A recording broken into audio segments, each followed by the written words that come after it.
चलो बच्चा स्टार्ट करते हैं एक और नया सम। ये सम में हम डिस्कस कर रहे हैं एग्जाम्पल नंबर 90, जिसमें हम एसेट डेट रेशियो डिस्कस कर रहे हैं। तो सबसे पहले बच्चा यहाँ पे आपको क्वेश्चन पहले डिस्कस कर लेते हैं, जहाँ पे बोला हुआ है from the following information calculate the total asset debt ratio. तो यहाँ पे बोला हुआ है कि आपको डेट रेशियो कैलकुलेट करना है। फॉर्मूला बहुत सिंपल हो, आपको क्लियर होनी चाहिए। जो फॉर्मूला लिखी हुई है, जो गिवन है, वही हमारी फॉर्मूला है। तो आप बोलोगे sir total asset upon date, date के ब्रैकेट में क्या लिखोगे, लॉन्ग टर्म लायबिलिटी। क्या लिखोगे, लॉन्ग टर्म लायबिलिटी। और दूसरा आपको ध्यान में रखना है नॉन करंट लायबिलिटी। क्लियर है? चलो बच्चा, तो सबसे पहले स्टार्ट करते हैं यहाँ से पढ़ना। शेयर कैपिटल दिया हुआ है, रिजर्व एंड सरप्लस दिया हुआ है, नॉन करंट लायबिलिटी दी हुई है और करंट लायबिलिटी दी हुई है। तो आप बोलोगे सर सबसे पहले हमें चाहिए क्या, तो हमें टोटल एसेट चाहिए।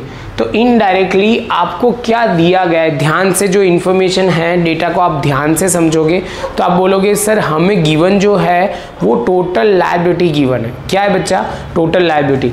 तो हमने थोड़ा कैलकुलेशन तो एज यूजुअल रखा ही है। तो सबसे पहले हमने क्या किया, लायबिलिटी साइड लिखना शुरू किया, जहाँ पे आप बोलोगे equity, reserve, non current liability and current liability.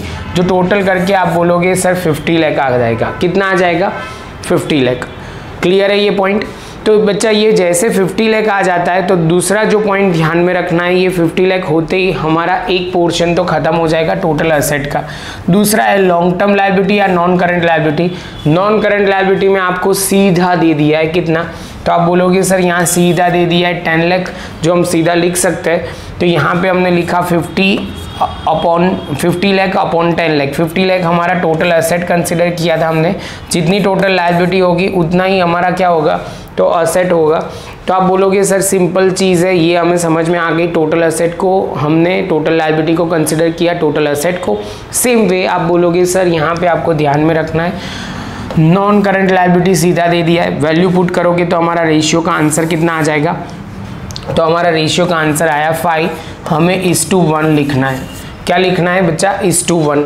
आपको ध्यान क्या रखना है, तो इंटरप्रिटेशन आप बोल सकते हो कि यहाँ पे एक सिंपल है कि जब भी टोटल एसेट आप समझ लो, it can be interpret that out of total 5 the asset is 1 are purchase from the debt non current liability, that means remaining asset 4 are purchase from the shareholder fund.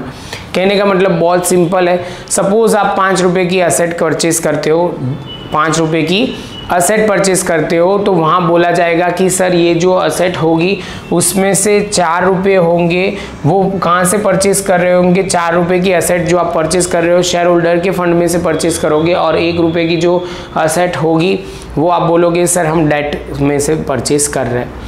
ये समझना इतना आपके लिए अभी ज़रूरत नहीं है, आपको तो बस ये खाली सिंपल यहाँ रेशियो करके, क्योंकि ये इंटरप्रिटेशन हमारे में लेवल में कभी भी इंटरप्रिटेशन आता नहीं है।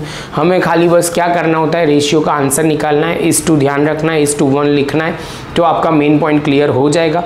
अब बच्चा प्रॉपर नोटबुक में लिख लो। मिलते हैं नेक्स्ट लेक्चर में हम नए एक इलास्ट्रेशन के